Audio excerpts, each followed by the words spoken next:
Buenos días a todas y todos. Bienvenidos a estas jornadas que organiza la Federación Española de Municipios y el Ministerio de Sanidad. En concreto, hoy nos hemos reunido para analizar el papel que tienen las entidades locales y la prevención del VIH y otras ITS.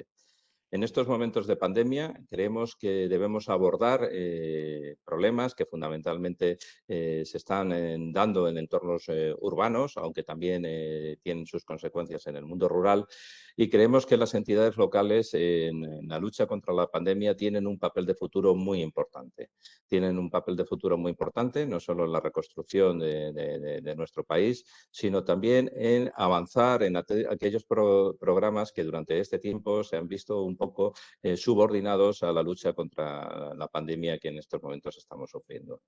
El programa que hoy vamos a hablar es el Fast Track Cities. Es un programa que tiene eminentemente una trayectoria urbana. Es un programa que se asienta en el apoyo de las ciudades, un programa de apoyo comunitario y un programa donde las palabras principales que lo desarrollan y que digamos que lo definen son el consenso, la no discriminación, el compromiso global y la actuación local, el acceso universal a los servicios, el fortalecer las alianzas y el importante papel que las entidades locales tienen en la lucha contra el VIH y las ITS. Sin más, les voy a dar la palabra. Nos acompaña en primer lugar el alcalde de Tres Cantos, Jesús Moreno García, que además es el presidente de la Comisión de Salud de la FEN, y les va a dar a ustedes la bienvenida y va a dar inicio a esta jornada.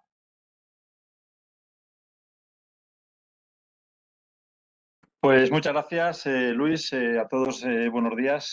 Quiero saludar en primer lugar a la directora general de Salud Pública del Ministerio de Sanidad, por supuesto a los invitados y a todos los participantes, que veo que está creciendo de una forma considerable. A todos, muchísimas gracias por participar en este seminario que va a abordar el papel de las entidades locales en la prevención del VIH y otras infecciones también de transmisiones sexuales.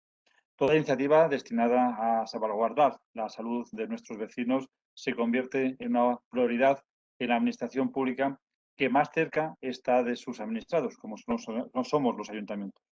Los ayuntamientos tenemos unas competencias muy limitadas en materia de salud pública, pero somos una plataforma privilegiada de relación con la que podemos establecer políticas de promoción, podemos establecer también apoyo a las asociaciones o divulgar campañas que generen conocimiento y seguridad. Era, creo que el inicio de los años 80, cuando empezamos a tener conocimiento y constancia de una enfermedad que nos sorprendió a todos por la mortalidad de sus características y que terminaría muy pronto por convertirse en una pandemia con connotaciones sociales muy concretas. Yo prácticamente recuerdo que era adolescente, pero tengo un recuerdo muy presente de aquellos días. 3 décadas después, hemos vivido cambios sustanciales en el conocimiento de la infección del VIH.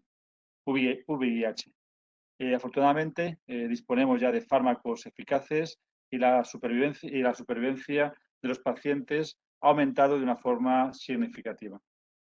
Los primeros planes de actuación multisectorial que se elaboraron a finales del siglo pasado, suena muy lejos, pero está ahí también a la vuelta de la esquina, ¿no? Sirvieron para ofrecer tanto a los vecinos como a los profesionales información global sobre la evolución de la epidemia y las medidas para hacerla frente.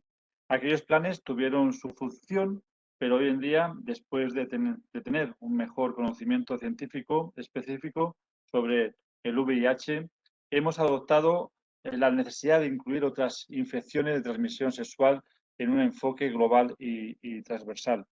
Se trata, por lo tanto, de poner en marcha un enfoque global con la consecución de objetivos muy concretos de intervención, el refuerzo de la prevención en los grupos de población especialmente sensibles y el uso de nuevas herramientas tecnológicas de diagnóstico y de tratamiento precoz. La calidad en la atención a todos los pacientes con infecciones de transmisión sexual depende de los recursos destinados por el sistema de salud, pero al mismo tiempo creo que depende también de actuaciones de los grupos socialmente implicados. De ahí donde a cada uno pues, nos toca jugar un papel importante. Creo que los ayuntamientos podemos trabajar en áreas como el apoyo en los centros educativos, en los centros de juventud, en los centros culturales. Podemos actuar también de una manera preventiva y divulgativa entre nuestros jóvenes. Podemos ayudar evitando que se les señale en el ámbito de su libertad sexual y les podemos formar para que sepan evitar los riesgos de los contagios y para que sean respetuosos con las personas enfermas, que en muchas ocasiones son también víctimas de una discriminación que no podemos tolerar. Y sobre todo, para que tengan información útil y rigurosa de lo que pueden hacer en el marco de sus relaciones sexuales. Los ayuntamientos tenemos muchas actividades organizadas en el ámbito deportivo, cultural, social y divulgativo. Tenemos un contacto estrecho con la sociedad que nos hace vecinos del lugar y de vivencias. Podemos hacer campañas específicas, podemos contribuir a la mejora del conocimiento y, sobre todo, podemos crear un entorno amable para que la reducción de la transmisión de infecciones sexuales sea una realidad y los derechos básicos de las personas afectadas sean respetados, evitando un doble estigma. No hago más que adelantar por parte de lo que hoy será tratado seguro en este seminario, lo que hemos denominado Fast Track Global. Tenemos la obligación de evitar las aún millonarias cifras de transmisiones del VIH y de otras infecciones también de transmisión sexual. Las estrategias de respuesta rápida sigue siendo, a mi modo de ver, un reto que debemos consolidar para que la práctica totalidad de las personas que tienen VIH conozcan, en primer lugar, su estado serológico para que siga posteriormente un tratamiento adecuado y para que suprima la carga viral en un entorno sin discriminación y sin ningún tipo de estigma, ¿no? El objetivo del denominado horizonte 90-90-90 de poner fin a la epidemia en el 2030 debe contar con el papel de los vecinos en el compromiso para la consecución de este reto. Es un objetivo, creo que muy ambicioso. La mitad de la población vive en las ciudades. Es por ello por lo que cualquier acción debe tener en cuenta el medio urbano en la promoción de la salud, en la mejora de la calidad de vida de los pacientes, en la actitud de igualdad efectiva e inclusión de las personas que tienen VIH en atención integral.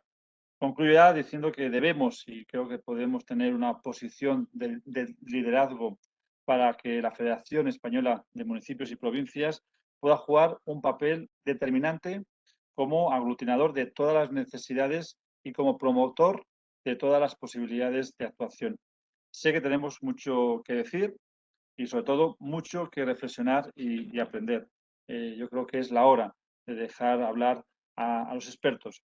Por eso, les deseo a todos el mayor de los éxitos en este seminario en el que se reflexionará sobre la detención precoz, creo que es importante detectar precozmente el VIH y luego la mejora de los programas preventivos para un objetivo que mira hacia la Declaración de París con el convencimiento de que está en nuestras manos erradicar una pandemia que nos ha venido acompañando, por desgracia, durante los últimos 30 años. Así que, de nuevo, les deseo muchísimas gracias por esta invitación, a todos por participar y éxito en este seminario. Muchas gracias y feliz día. Muchas gracias, Jesús. Tiene la palabra Pilar Aparicio, que es la Directora General de Salud Pública del Ministerio de Sanidad. Buenos días a todas las personas que nos acompañáis hoy en esta webinar organizada tanto por la Federación Española de Municipios y Provincias como el Plan Nacional del SIDA del Ministerio de Sanidad y la International Association of Providers of AIDS Care, la Asociación Internacional de Proveedores de Cuidados para personas que viven con el SIDA. También apoyo positivo, que lleva por título Las entidades locales y la prevención del VIH y las infecciones de transmisión sexual.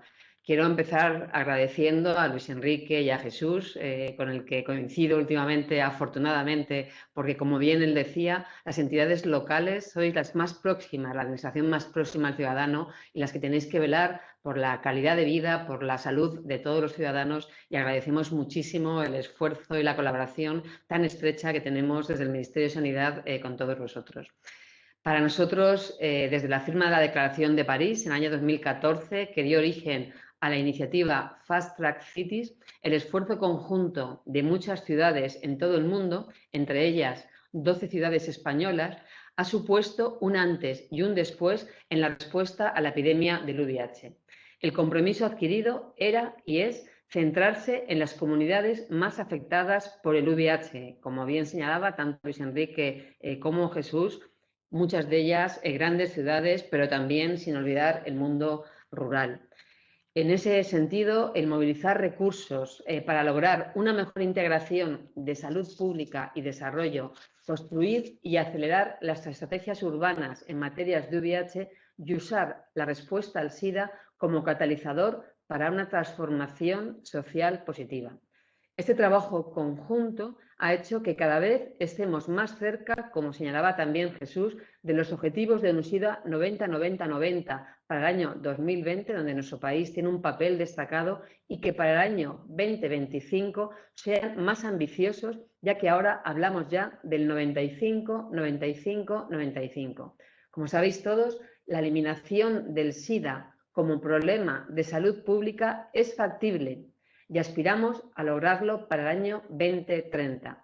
Sin embargo, seguimos todavía lejos del objetivo 0% de estigma y discriminación, 95% de buena calidad de vida y disminución del 90% de los nuevos diagnósticos por el VIH. Por ello, necesitamos vuestro apoyo decidido. A pesar de las dificultades encontradas en estos últimos años y muy especialmente durante este año tan duro que estamos viviendo a raíz de la pandemia por el COVID-19, la respuesta a la epidemia de VIH en el país, en las comunidades autónomas, en los municipios, no se ha detenido. Todos hemos seguido trabajando incansablemente de manera conjunta, tratando de no dejar a nadie atrás. Por todo ello, desde el Ministerio de Sanidad queremos agradecer la labor desempeñada por los diferentes agentes implicados en la respuesta a la epidemia del VIH. También conocéis las epidemias por las infecciones de transmisión sexual, que son un problema de creciente importancia para la salud pública. Las epidemias por infecciones de transmisión sexual nos han acompañado a lo largo de toda la historia, pero aquellos periodos que siguen a las crisis sociales y económicas son en las que estas infecciones aumentan de forma significativa. Hemos tenido claros ejemplos de ellos en los periodos que siguieron a las dos guerras mundiales en el siglo XX, el periodo vivido en España al final de la dictadura y la llegada de la democracia, o la caída del muro de Berlín o el fin de la Unión Soviética. En todos ellos se asociaron aumentos a las conductas de riesgo para adquirir infecciones de transmisión sexual y al VIH. Ahora que estamos enfrentando la mayor crisis sanitaria con toda la repercusión económica y social que hemos tenido en los últimos 100 años, tenemos también que anticiparnos a ese periodo posterior a esta pandemia para anticipar las respuestas desde la salud pública y todos sus socios para los retos que se avecinan.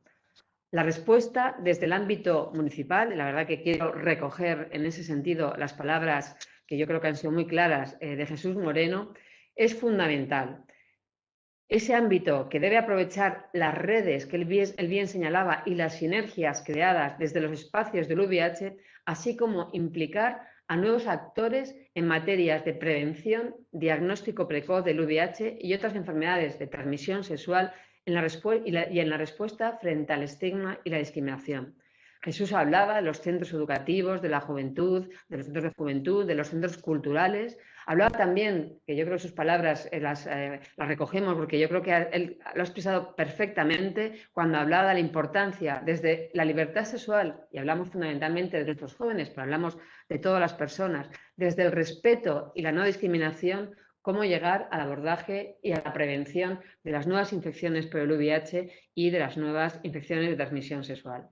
Por todo ello, en el marco de la estrategia de NUSIDA y del nuevo plan estratégico para la prevención del VIH y de otras infecciones de transmisión sexual que se elabora desde el Plan Nacional frente al SIDA en el Ministerio de Sanidad con el horizonte del 2030, reforzamos nuestros compromisos en trabajar conjuntamente para lograr estos objetivos ambiciosos, por supuesto, pero hacer de la respuesta municipal a la epidemia del VIH y otras infecciones de transmisión sexual un elemento indispensable para la acción.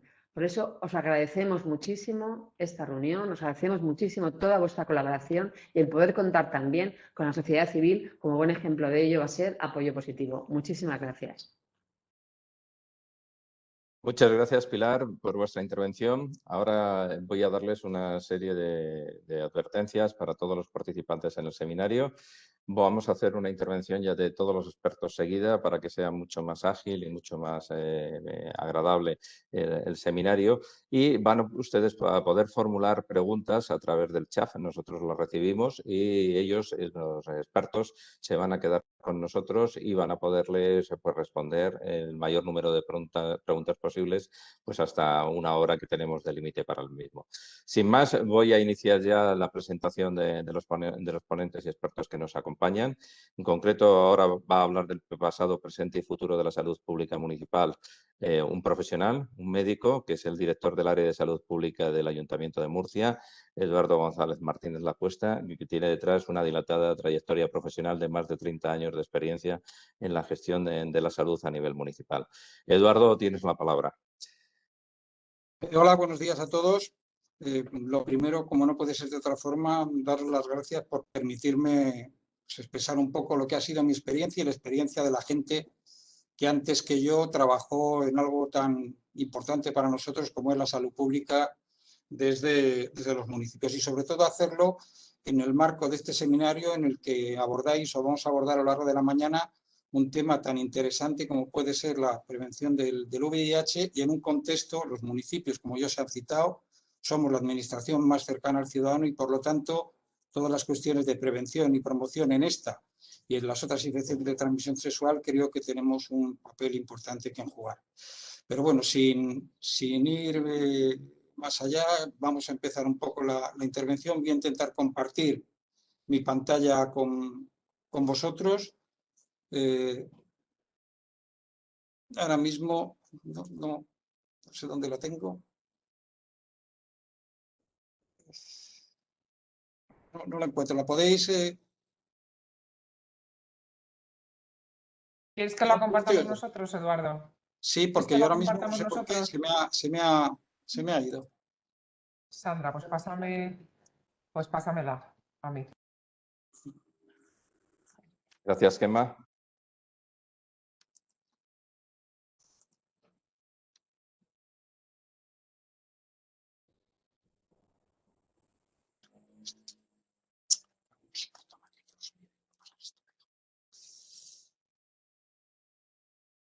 Bueno, puedes seguir hablando mientras... Sí, bueno, mientras van subiendo la pantalla, solo comentar... ya está, Eduardo, ya tienes la pantalla. Aquí la tenemos ya, bien. ¿La vais pasando? Bien, esta es mi ciudad pues hace 100 años, a primeros de siglo, y en cuanto a lo que era el pasado de la salud pública, como todos conocéis, los orígenes de la salud pública comienzan en tiempos remotos, son ya los egipcios, los árabes, los griegos, pero básicamente cuando podemos hablar en un sentido estricto de medidas de salud pública que hoy han llegado hasta nuestros días, pues tenemos que hablar de los romanos, ¿no? Los romanos son los primeros que hacen grandes canalizaciones de agua potable, son los que empiezan a trabajar en la recogida de residuales, y son los que de alguna forma, bueno, pues los baños públicos, etcétera, etcétera, son los que, digamos, que acaban estructurando lo que sería hoy la salud pública, ¿no? Pasamos después a una época oscura, la época de la Edad Media, oscurantismo en todos los ámbitos, también en el de la salud pública, hasta que llega el siglo XIX, y en el siglo XIX, con el nacimiento de la microbiología, la bacteriología, empieza ya a generarse lo que sería el núcleo de lo que conocemos como salud pública. En dicho esto, este breve análisis de lo que han sido los antecedentes de la salud pública, para ponernos en contexto tenemos que comentar que hoy tenemos 17 comunidades autónomas, hay 2 ciudades autónomas, Ceuta y Melilla, y en el Estado español hay 8.138 ayuntamientos. Es interesante, pásame la transparencia, por favor.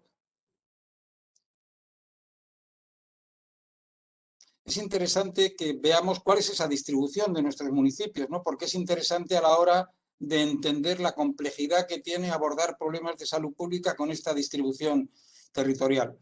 Más de un 90% de nuestros municipios, de nuestros ayuntamientos, tienen menos de 10.000 habitantes, solamente un 1,5% tiene más de 50.000, lo que marcará las diferencias en cuanto a las posibilidades que nuestros municipios tienen en actuar en cuestiones de salud pública, ¿no? Con independencia de otros factores o de otros aspectos que a lo largo de la intervención intentaré trasladarles. ¿Pasas, por favor? Bien, pues en cuanto a los antecedentes, como hablábamos al principio de la intervención, hasta 1900, hasta el siglo XIX, no es cuando empieza a estructurarse la salud pública. Aquí tenéis un breve recorrido de lo que ha sido la legislación en antecedentes, en lo que afecta a la salud pública municipal. Comienza en 1855 con la Ley Orgánica de Sanidad.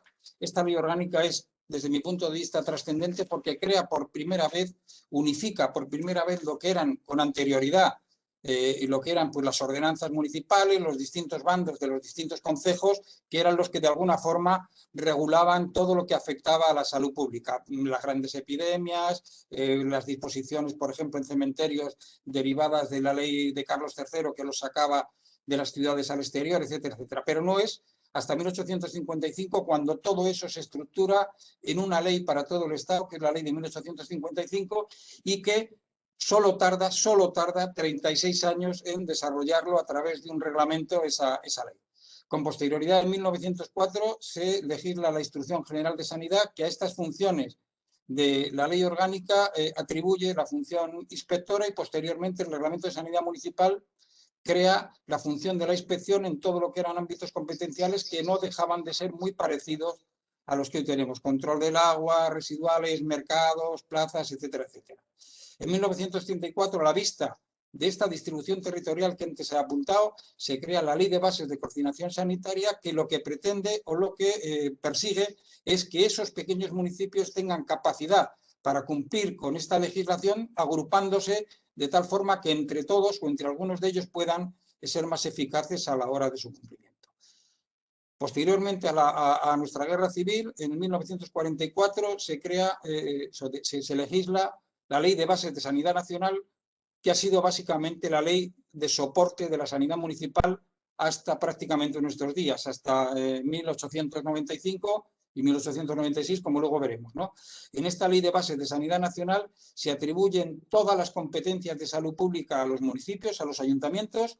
En paralelo se crea un sistema asistencial que luego posteriormente derivará en el InSalud y que se transformará, como veremos, en los servicios regionales de salud de cada sistema nacional de salud, pero esta Ley de Bases de Sanidad Nacional es la que atribuye un ámbito competencial en salud pública a los ayuntamientos en todos los ámbitos: aguas, residuos, saneamiento, la salud escolar, la epidemiología, el control, etcétera, etcétera, etcétera. Todo lo que eran, por lo que conocemos hoy como competencias de salud pública.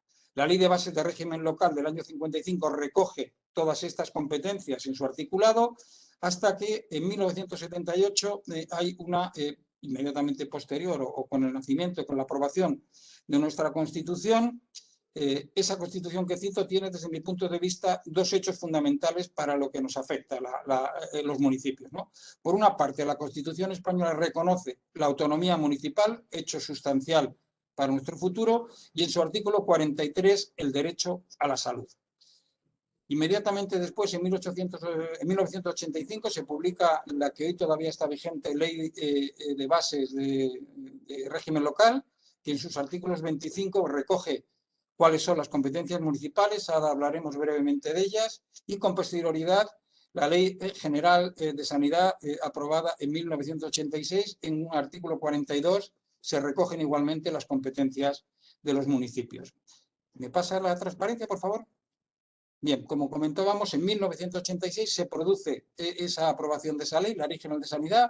En los años posteriores, hasta el año 2002, se produce todo el proceso transferencial que finaliza ese año con las últimas comunidades autónomas a las que le son transferidas las competencias, pero entre medias de este proceso se transfiere todo lo relacionado a la salud pública. Cuando hablamos de transferencias sanitarias, hablamos de la transferencia de lo que era el InSalud, que como luego veremos se transforma en el Sistema Nacional de Salud, que posteriormente cada comunidad autónoma desarrolla en sus sistemas regionales de salud. Como una curiosidad, comentar que la legislación de salud pública, esa ley del 44 que hablábamos con anterioridad, no depende de los ministerios o de las competencias que se tenían en un Ministerio de Sanidad. Dependíamos directamente del Ministerio de la Gobernación o, curiosamente, en unos años de transición, en el Ministerio del Interior. Pues bien, esta legislación, esta transición entre el año 96 y el año 2002, cuando finaliza el proceso de transferencias, tiene desde mi punto de vista algunas características fundamentales. La primera cuestión es que en el Estado se unifican en el sistema sanitario público. Esa ley lo que hace es unificar todas las cuestiones relacionadas con salud pública y todas las cuestiones relacionadas con asistencia sanitaria en una misma ley, con unos mismos objetivos. Prevé la creación de los sistemas regionales de salud, que, como digo, finaliza su proceso en el año 2002 y desarrolla como eje fundamental de la atención sanitaria la atención primaria de salud. A partir de ese momento, y para mí es un hecho fundamental, que luego si queréis discutimos, toda la legislación que aparece con posterioridad prácticamente omite a las corporaciones locales en el ámbito de la salud pública, con alguna excepción que también comentaremos. ¿Qué ocurre en las corporaciones locales? Pues bien, las corporaciones locales desmontan todos los dispositivos asistenciales que tenían hasta ese momento. Recordar, por ejemplo, o muchos de nosotros recordamos las casas de socorro, que eran el hecho diferencial. Las casas de socorro se desmontan y todos los servicios de urgencias que de ellas dependían se transfieren a esos servicios regionales de salud que se van creando. Curiosamente, y como veremos después, la desaparición de esas competencias en lo que era salud pública y en la creación de nuevas competencias, muchas de ellas relacionadas con el medio ambiente, contaminación atmosférica, acústica, residuos, etcétera, etcétera, hace que en muchos concejos, en muchos municipios, desaparece como tal la Concejalía de Sanidad o la Concejalía de Salud y aparecen las concejalías del medio ambiente que hasta ese momento no existían. Para mí es otro hecho fundamental. Y eso lo que viene a definir es que todos los municipios reorientan sus servicios municipales a distintos ámbitos, como posteriormente veremos. Hay dos hechos, por ejemplo, que caracterizan muy bien esta situación en dos grandes municipios de España, Madrid y Barcelona.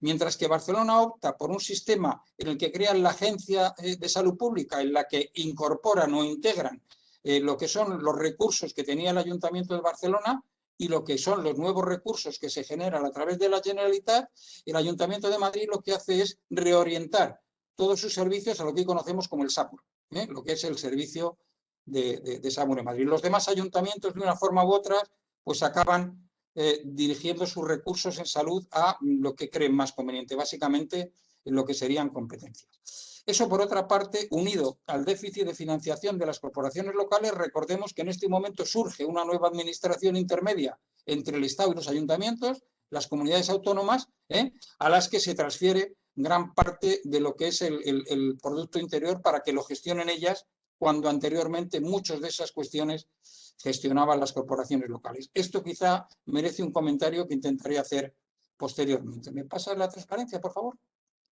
Bien, he intentado hacer una recopilación de qué estamos haciendo hoy los municipios en el Estado español. Solo he encontrado este análisis de Cataluña, que es del año 2015, pero que sí que creo, por la experiencia que tengo hablando con otros compañeros y en los años que llevamos en salud pública, que recoge más o menos bien lo que hacemos los municipios en estos momentos. Como no puede ser de otra forma, es cumplir la legislación que tenemos nosotros pendiente, que es pues todo el control de alimentos, bien de minoristas, bien de restauración colectiva, bien los grandes comercios, el control de mercados, tanto ambulantes como el control de transporte de mercancías, todo esto en el ámbito de ese control que establece la legislación en cuanto a estas instalaciones, hay otro amplio campo en el que recogen otra competencia municipal que curiosamente no está recogida en la Ley General de Sanidad ni en la Ley de Bases de Régimen Local, pero sí está recogida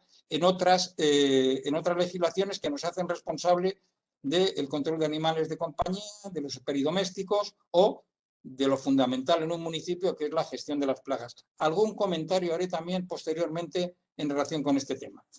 Lugares de convivencia, desde el gran brote de Legionela que ocurrió el año 2001 y en el que curiosamente fue mi municipio el que lo padeció, todos los municipios han integrado programas de prevención de Legionela en lo que son las instalaciones de su responsabilidad. Luego hay todos aquellos programas relacionados con el abastecimiento y algunos más curiosos como puede ser los establecimientos de tatuaje. ¿Me pasas, por favor, esto? Es lo relacionado con lo que diríamos el ámbito competencial. En lo que más específicamente nos afecta, y es en lo que, por ejemplo, hablábamos en la intervención del principio, del papel que pueden o deben jugar los ayuntamientos en la prevención de las infecciones de transmisión sexual y más concretamente en el VIH, vemos, por ejemplo, que una gran mayoría de ayuntamientos, prácticamente el 80% trabaja en programas de afectividad y sexualidad, muchos de ellos en prevención del tabaquismo, todo ello relacionado con la prevención y la promoción de salud, ¿no? Casi todos ellos en lo que podemos recoger como el programa NAOS, alimentación, nutrición, actividad física, sedentarismo o salud, y luego un montón de actividades, pues bueno, pues no diferenciadas, que son las que caracterizan este marco de la promoción de salud y la prevención en los municipios de España. ¿Me pasas, por favor? Bien, hay alguna cuestión del marco legislativo que yo quisiera comentar en este momento. Antes hacía alguna reflexión al respecto, ¿no? Hablábamos de que pasaron 36 años entre que la ley orgánica de 1855 se desarrolla en un reglamento en el 1891. Pues bien, desde el año 2013, han pasado prácticamente 9, 10 años, el Tribunal Constitucional está pendiente de dictaminar sobre la Ley de Racionalización y Sostenibilidad de la Administración Local, que para mí es un hecho fundamental porque tiene que ver mucho con lo que definimos como competencias impropias que ahora mismo están siendo financiadas por los ayuntamientos sin tener ningún tipo de devolución o de recuperación económica por parte de quien tiene que ostentarlas, o bien encontrar un marco de convenio de colaboración en el que trabajemos de una forma coordinada con las comunidades autónomas que son las que tienen esa competencia. Otra ley, en este caso, su desarrollo ya no es de 8 o 9 años, sino que ya hace 10 años que se publicó, la Ley 4 de 2011, la Ley General de Salud Pública, en la que muchos de los que trabajábamos en el ayuntamiento ya en esas fechas depositamos muchísimas confianzas porque parte de su articulado tenía que desarrollarse en lo que era el establecer cuál era el nuevo marco de trabajar en la salud pública desde los municipios. Bien, 10 años después todavía seguimos esperándola, ¿no? Y luego una tercera reflexión en cuanto al marco legislativo que está condicionando nuestro presente y que con seguridad va a condicionar nuestro futuro, que es el pacto local, aquello que hemos venido llamando también desde hace años la segunda descentralización. Es algo que creo fundamental para que el futuro de la salud pública, y no solo de la salud pública, sino de los municipios y del servicio al ciudadano, que esa administración tan cercana como todos repetimos a él, pues pueda desarrollar su actividad. ¿Me pasas, por favor? Gracias. Bueno, para ir finalizando, y lo que más nos interesa desde mi punto de vista, y era el núcleo de lo que yo he querido que fuera mi intervención, es cómo veo yo el futuro de la sanidad pública municipal. Y lo veo en cuanto a estas, al menos son algunas reflexiones, son al menos estas 6 líneas estratégicas, ¿no? La primera de ellas es la transversalidad. Todos los que trabajamos en los ayuntamientos conocemos que lamentablemente en nuestras corporaciones, sobre todo las que ya tienen cierta estructura, cierto nivel de funcionarios, bueno, pues la transversalidad no es todo lo fácil que quisiéramos, ¿no? Ese concepto tan bonito de la salud en todas las políticas es un concepto que muchas de las veces está secuestrado por los intereses locales de cada concejalía. Y voy a poner algún ejemplo. Los mayores son de las concejalías de mayores, los jóvenes son de las concejalías de jóvenes, los árboles son de la concejalía de parques y jardines, el urbanismo es de la concejalía de urbanismo, y es muy difícil introducir esta transversalidad, la salud, estas decisiones de salud en todas las políticas, que desde luego sería deseable para conseguir, entre otras cuestiones, los objetivos de un proyecto tan ilusionante y del que luego hablaré, como puede ser Ciudades Saludables. Otra cuestión en la que los ayuntamientos tenemos que vernos implicados como línea estratégica y de una forma absolutamente clara es en los objetivos de desarrollo sostenible, ¿no? En concreto en los 5 que cito aquí, el 3, el 6, el 11, el 12 y el 13, que luego si queréis hablamos más detalladamente. Hay otro tema que creo que los ayuntamientos no pueden dejar de introducir en sus líneas estratégicas, que es la economía circular. Y la economía circular en la salud también, Y voy a comentar solo, por ejemplo, 2 aspectos. El agua como un bien que tenemos que manejar dentro de este concepto de economía circular y, por ejemplo, desde el punto de vista de la salud pública, el impacto de los plásticos, los microplásticos, en todo lo que hoy conocemos ya que va a significar en cuanto a la salud de nuestros ciudadanos. La economía circular entiendo que tiene que ser un concepto que también se aborde para el manejo de la mayoría de nuestras políticas. Desde luego, algo que perseguimos todos los que desde el año 85 estamos en Ciudades Saludables, que es conseguir que nuestros compañeros de urbanismo entiendan el impacto de salud que tiene la planificación urbana.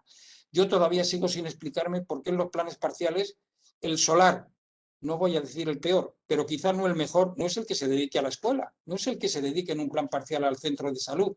Curiosamente es el que se dedica a una vivienda de cierto carácter que no quiero nombrar. Es imprescindible que los planificadores urbanísticos entiendan que el hacer una calle en una orientación o en otra va a condicionar el impacto del sol, va a condicionar el calor, va a condicionar el frío.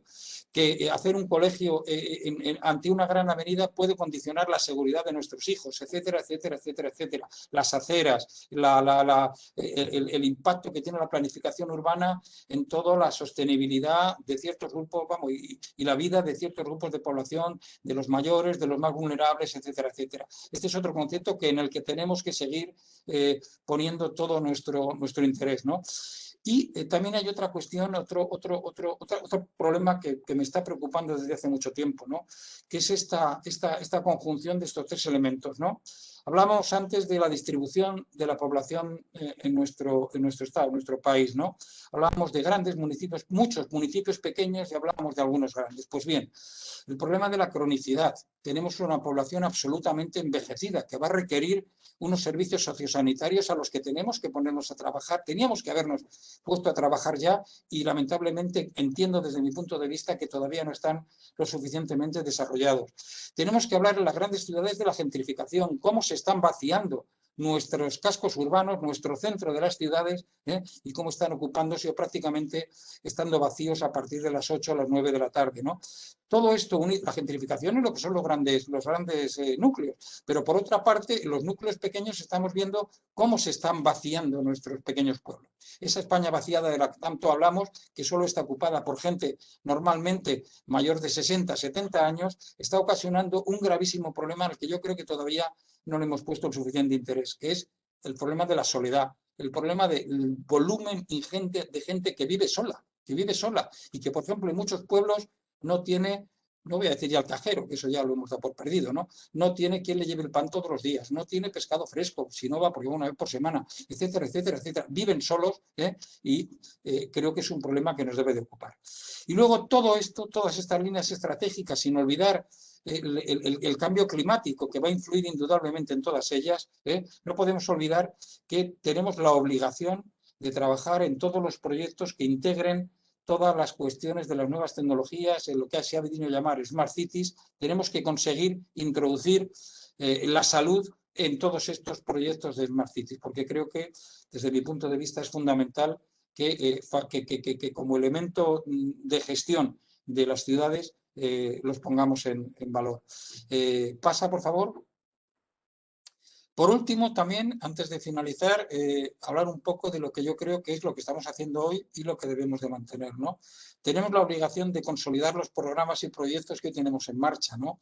En concreto hablaba antes de Ciudades Saludables, ¿no? Ciudades Saludables se encuentra ahora dentro de este contexto de la multitud de ciudades en las que existen, ¿no? Tenemos ciudades por el clima, tenemos ciudades sostenibles, tenemos ciudades amigables con las personas mayores, tenemos la Agenda 21, etcétera, etcétera, etcétera. Hay una cuestión que a mí me preocupa también, que es que mientras que Agenda 21, ciudades por el clima, ciudades sostenibles, etcétera, etcétera, son proyectos que llevan detrás un soporte económico muy importante, ciudades saludables no lo lleva tanto. No lo lleva tanto. Y por tanto es muy difícil trabajar en ciudades saludables si detrás no hay un buen apoyo económico. Por otra parte, yo creo también fundamental para los municipios recuperar el papel de la salud pública en la gestión de residuos y en la gestión del agua. Esta competencia ha quedado hoy en manos de los ingenieros, en manos de los economistas. Difícilmente los salubristas estamos implicados en lo que son los informes o las decisiones en cuanto a la gestión de residuos y la gestión del agua. Creo que es fundamental recuperar el papel de la salud pública, al menos en estos dos ámbitos. En cuanto a la prevención y la promoción de la salud, creo que hay aspectos que tenemos que trabajar. Básicamente lo que son las nuevas adicciones, en lo que es todos los programas de salud mental. En este caso, conocemos que la pandemia va a dejar unos efectos en este campo a los que tenemos obligatoriamente que trabajar y que trabajar, insisto, desde esta administración, que es la que mejor conoce los problemas de sus ciudadanos. Nuestros compañeros de servicios sociales y nosotros conocemos perfectamente cuál es la salud de nuestra población o podemos conocerla bastante bien. Y luego a estas dos cuestiones que podríamos definir como las nuevas pandemias unidas a esta pandemia de COVID que tenemos, pero mientras que la pandemia de COVID tengo la absoluta certeza de que vamos a vencerla más pronto que tarde, estas nuevas pandemias, las nuevas adicciones, la pandemia de salud mental, a la que podemos añadir otra que por conocida no deja de ser menos preocupante, la obesidad y todos los trastornos de salud que conlleva, tenemos la obligación desde los municipios de abordarlas. Hablaba del cambio climático y el cambio climático tiene, entre otros problemas, pues todo lo relacionado con esto que venimos a llamar las enfermedades emergentes. Las arbovirosis, el Zika, el chikungunya, el brote de virus del Nilo que tuvimos el año pasado en la ciudad de Sevilla, nos tiene que hacer reflexionar y ponernos las pilas en cuanto al control de todas de estas nuevas enfermedades que nos están surgiendo, muchas de ellas producto del cambio climático. Igual que los artrópodos. Ahora mismo tenemos a las garrapatas, que hasta hace poco han pasado quizá desapercibidas, como un transmisor fundamental de ciertas enfermedades, ¿no? Y todo esto, desde los ayuntamientos, tenemos la obligación de trabajarlo desde las nuevas tecnologías de la información. Nuestra gente joven, nosotros los mayores, tenemos ciertas dificultades para abordar estos problemas, pues con el Twitter, con el Facebook, bueno, todas estas nuevas tecnologías, para que para nosotros es difícil, pero para ellos son el mecanismo, son la fórmula de llegar desde todas estas cuestiones que hemos abordado. Tenemos la obligación de trabajar en tecnologías de la información para hacer llegar la salud pública a todos nuestros ciudadanos. Por mi parte, acabar prácticamente con una reflexión desde mi ciudad, ¿no? Este cartel está en la ciudad de Murcia, en la fachada de la iglesia. Me gusta comentarlo cuando hablo de salud pública, porque viene a decir, y lo leo porque como veis está bastante deteriorado, dice: queda excomulgado de excomunión mayor aquella persona que permitiese o mandase o permitiese echar basura o cualquier otra inmundicia, o se orinase en todo el ámbito de la Sagrada Iglesia, bajo penas de 5 euros. La salud pública ha existido en los ayuntamientos, ha existido durante el pasado, está existiendo en estos momentos en nuestro presente y tengo la absoluta certeza que va a seguir en el futuro. Muchas gracias. Muchas gracias, Eduardo, por tu interesante ponencia. Antes de nada, quiero hacerte una puntualización que nos ha llegado desde el Ayuntamiento de Madrid. El Ayuntamiento de Madrid ha creado el organismo autónomo Madrid Salud, que además de, como tú bien dices, prestar el servicio del SAMU, también presta servicios de prevención, salud pública, educación sanitaria y etc. Quiero deciros que la realidad del mundo local precisamente es tan rica y tan variada que las fórmulas de organización permiten que, incluso como ha señalado el ponente, que servicios de salud estén vinculados de alguna u otra forma a áreas sectoriales, como es el caso de las personas de la tercera edad, de los jóvenes y demás. Lo digo también por alguna puntualización que me hacen desde algún ayuntamiento. También llevamos aquí desde la FEN, yo soy el subdirector de Economía Circular, Salud y Biodiversidad, y también llevo el tema de servicios mortuorios. Es decir, esto también se produce y esto se da. Muchas gracias. Enhorabuena, no sé si es público, por el premio que habéis tenido de la estrategia de NAOS. En cualquier caso, lleváis muchos años haciendo un buen trabajo. Y sin más, vamos a pasar a la siguiente ponente, que va a hablar de la respuesta del VIH y las enfermedades de transmisión sexual, las infecciones de transmisión sexual en España y la necesidad del trabajo municipal. La ponente es Julia del Amo, que es la directora del Plan Nacional del SIDA. Julia, tienes la palabra. Muchas gracias, Luis. Entiendo que me escucháis y que se ve la presentación, ¿verdad? ¿Perfecto? Perfectamente. Muy bien, pues muchas gracias, Luis, y buenos días a todos y a todas. Muchas gracias a la directora Pilar Aparicio y al presidente de la Comisión de Salud Pública, alcalde de Tres Cantos, Jesús Moreno, y gracias especiales a Eduardo González por ese marco extraordinario que nos ha presentado. Yo voy a centrar mi intervención en el papel y la necesidad de la respuesta al VIH y a las infecciones de transmisión sexual desde la necesidad del trabajo municipal, recordando lo que ya habéis mencionado previamente, y es que el fin del SIDA, el fin de la epidemia del VIH es posible, está enmarcado dentro de los Objetivos de Desarrollo Sostenible para el año 2030, en concreto el objetivo punto 3.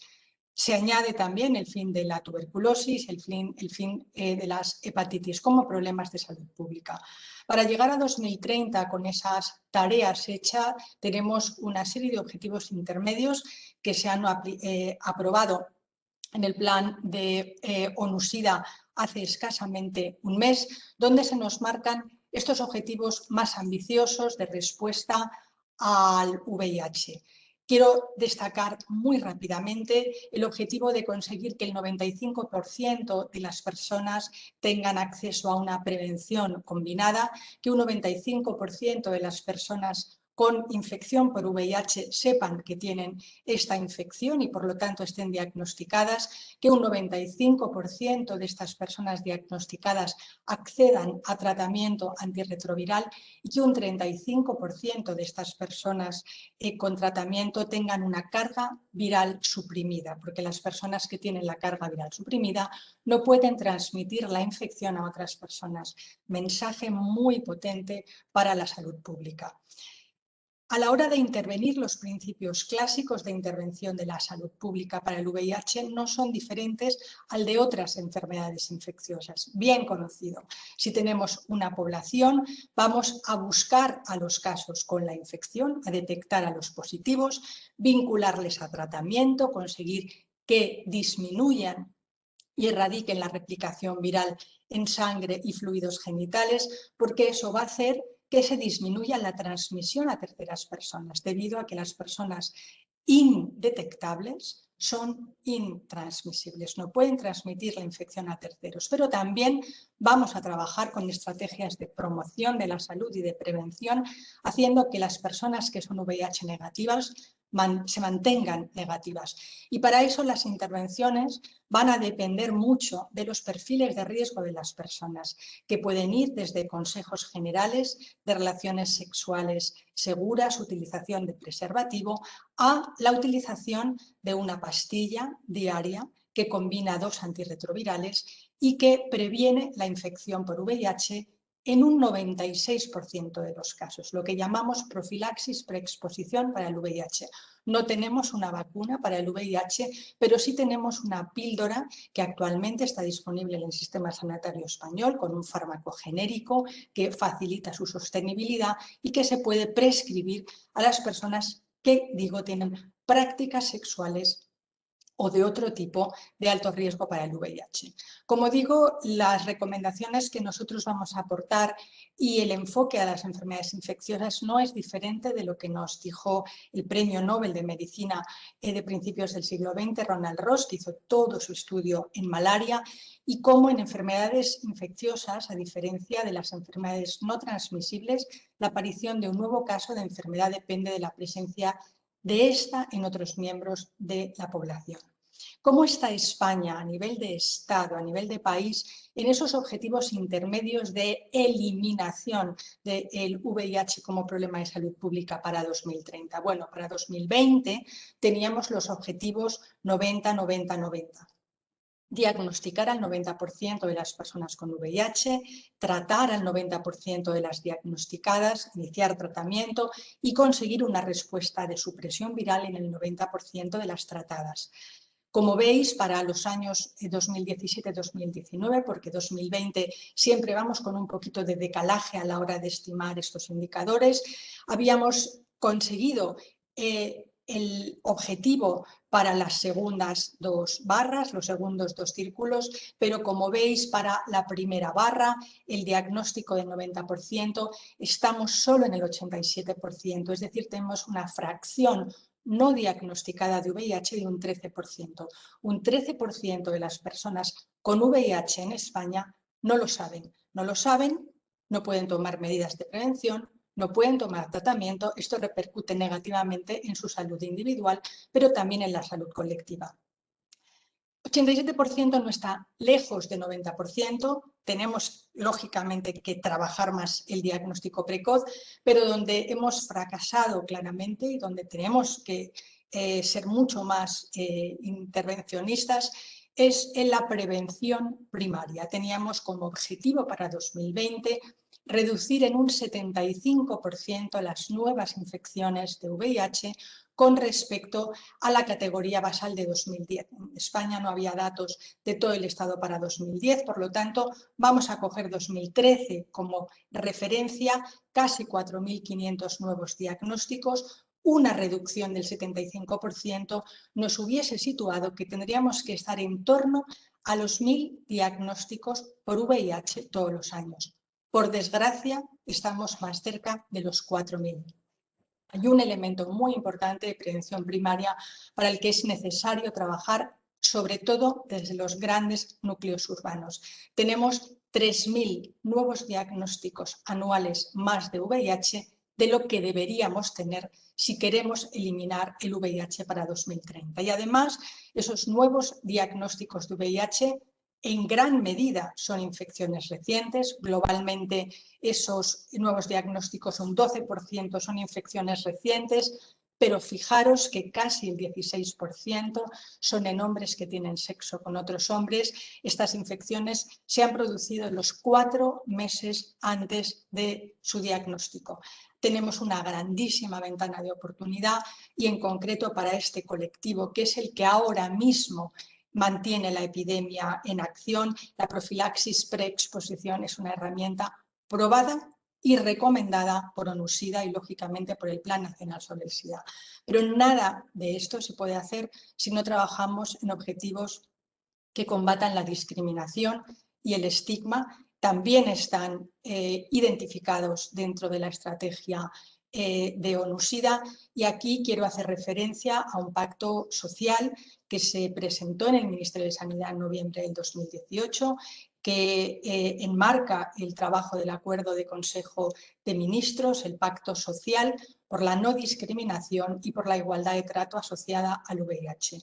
Tiene diferentes elementos a los que yo no me voy a entretener por cuestión de tiempo. Sí quiero hacer referencia a que tenemos un blog, os podéis sumar. Sé que la FEM ya forma parte del Pacto Social y que muchos ayuntamientos también lo han hecho a nivel individual. Quiero contaros que una de las actuaciones que hemos abordado en el marco de este Pacto Social, el Acuerdo de Consejo de Ministros, hemos revisado todas las oposiciones, las convocatorias de empleo público, revisando que el VIH, así como psoriasis, diabetes y enfermedad celíaca, dejen de ser causas de exclusión, causas médicas de exclusión de acceso al empleo público. Eso ha sido un trabajo conjunto con la comunidad, con todos los ministerios que veis aquí representados, dirigidas por la Dirección General de Función Pública, a la que desde aquí quiero dar las gracias, y que lógicamente es un trabajo que vamos a continuar desarrollando.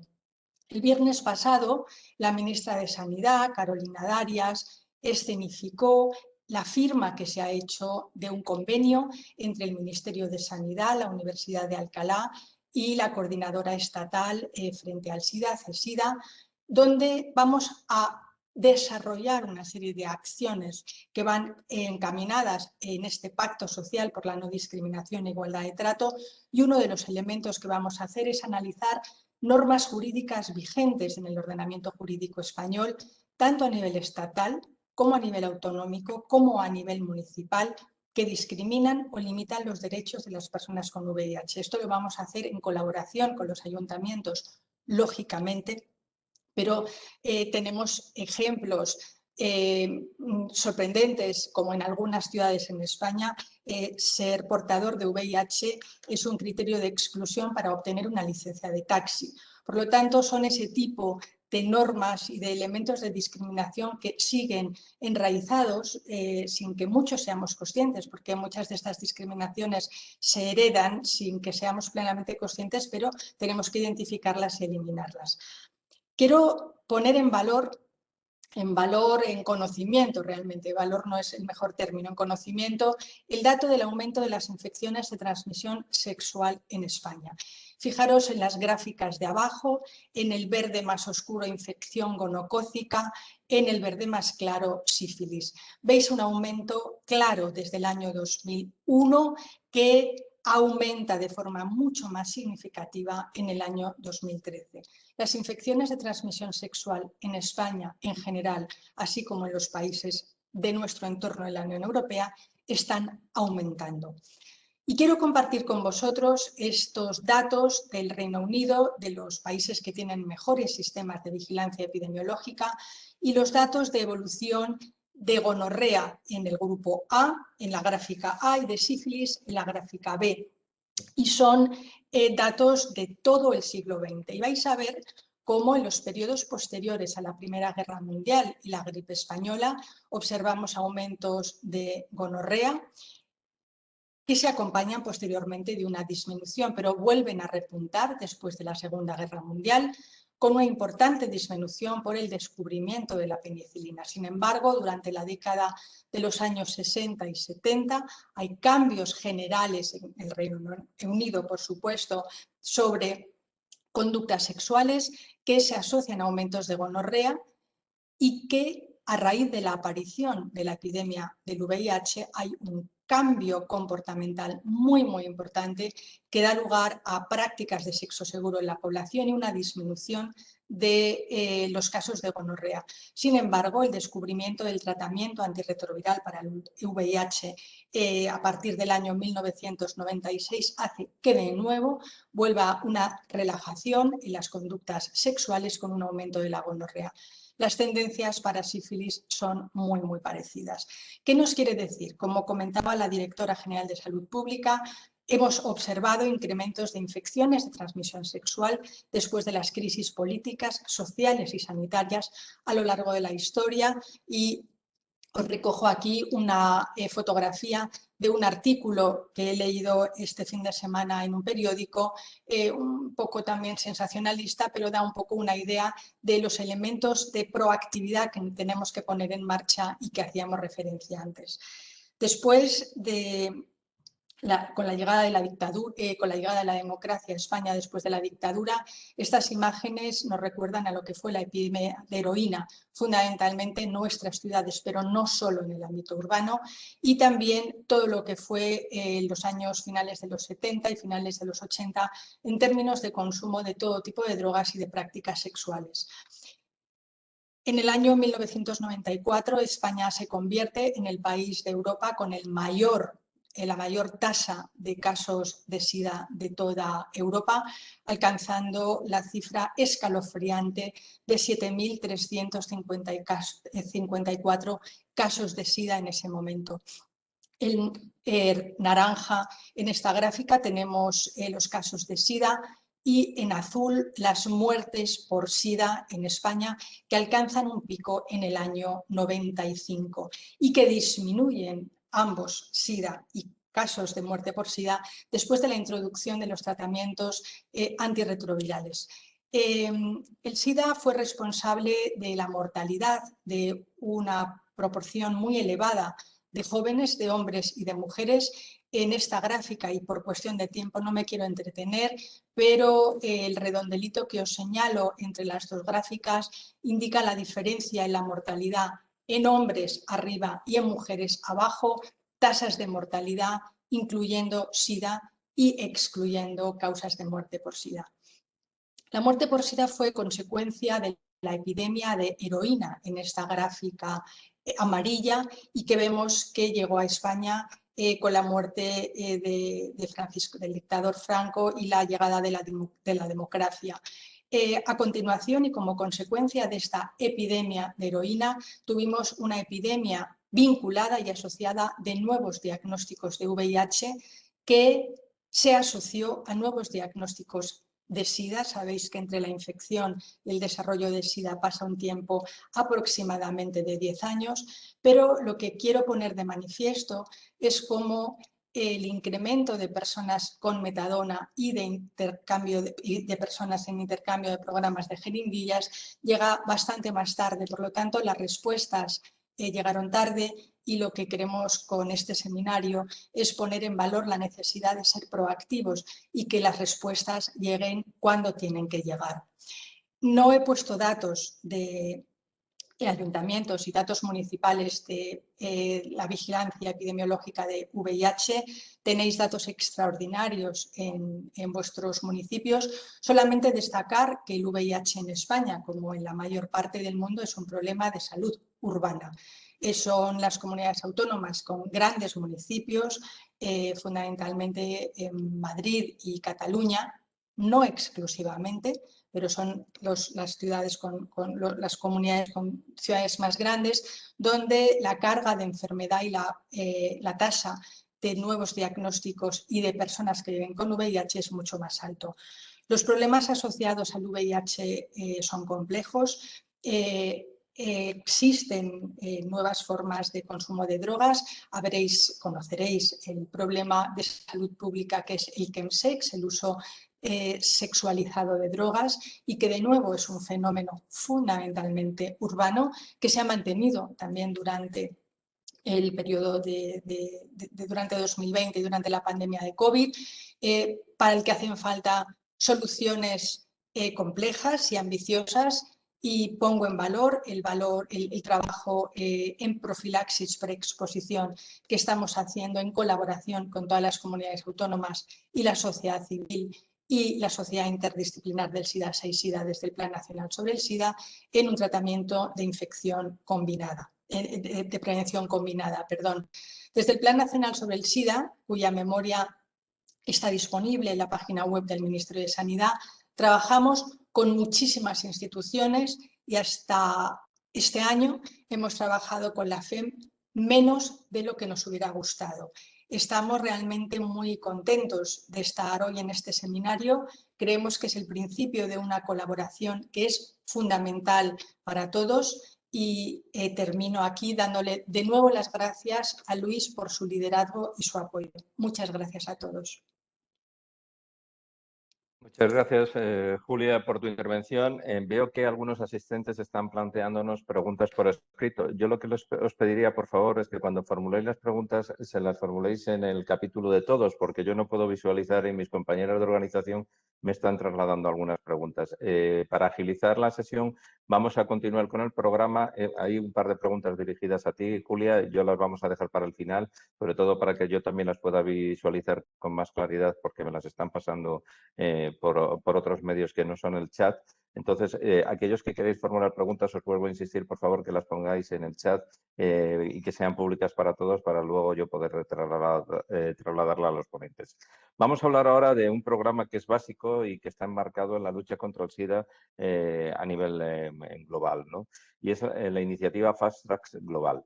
Tenemos con nosotros a Gonzalo Lobo, que es el director regional del Fast Track Cities en Europa y de IAPAC, y que nos va a hablar de este programa. Gonzalo, tienes la palabra. Gracias, Luis. Buenos días a todos. Que intentaré hablar en español, pero ya lo sabes que me puedo quedar para el portuñol, ¿no? Gemma, ¿que puedes pasar la presentación, por favor? Sí, Sandra, por favor, pásame para compartir. Entonces, el IAPAC es la Organización Internacional para, es el miembro técnico y también el miembro, uno de los miembros fundadores de la iniciativa Fast Track Cities, juntamente con el programa ONU-SIDA y también UN Habitat y la ciudad de París. En 2014, 16 ciudades han adherido a la iniciativa Fast Track Cities en París y se han comprometido a alcanzar los objetivos previstos en la estrategia del programa del UNO-SIDA. Como muchas cosas han sido aclaradas hasta ahora y hasta hoy teníamos la cuarta versión de la Declaración de París revistada que ya reflecte los objetivos de la nueva estrategia del ONU-SIDA. Como puedes ver, hasta 2020 teníamos los 90-99, pero ahora hasta 2025 tenemos los 95-95-95 y además tenemos más objetivos, pero la declaración no va a contemplar estos objetivos totalmente en su versión escrita. Esto porque creemos que teníamos que ser claros en cómo transmitir los objetivos y también para los municipios es muy difícil conseguir monitorar los diferentes objetivos como la prevención combinada, como la prevención para las mujeres específicamente, por eso no estamos a contemplar. Y creemos que la iniciativa también, una de las cosas buenas que lo trae es ser transparente, armonioso para todos los miembros que están trabajando en el VIH. Por eso creemos que hasta 2014 las personas estaban trabajando, pero con diferentes objetivos. Ahora están todos trabajando para lo mismo. Y creo que esto es una de las mejores cosas que la iniciativa nos ha traído. Próximo. Entonces, tenemos que mirar para além más adelante de los 95, 95, 95 y la declaración en la versión revisada también contempla tuberculosis y las hepatitis virales. Son dos adiciones que han sido hechas posteriormente hasta después de 2014. Próximo. Esos son los parceros, los socios principales y que han creado la iniciativa y y como ha sido dicho, la iniciativa viene a traer que sala de los ministerios para los municipios y para la respuesta urbana, que donde hay más concentración de casos de VIH. Próximo. Para tener una visión global de la iniciativa, aquí tienen el mapa de las actuales Fast Track Cities en el mundo. Como puedes mirar, tenemos muchas ciudades en Europa, muchas ciudades en África y también en la América del Norte. Y no tenemos tantas ciudades en el norte de África. Y también en la Asia, porque lo que creemos es que como la declaración tiene declarado que los derechos de la comunidad LGBTQI tienen que ser salvaguardados. Creemos que esto es una razón porque los países en Norte de África y países con una cultura más musulmana no han firmado la Declaración de París. Pero eso no quiere decir que no están trabajando en el VIH.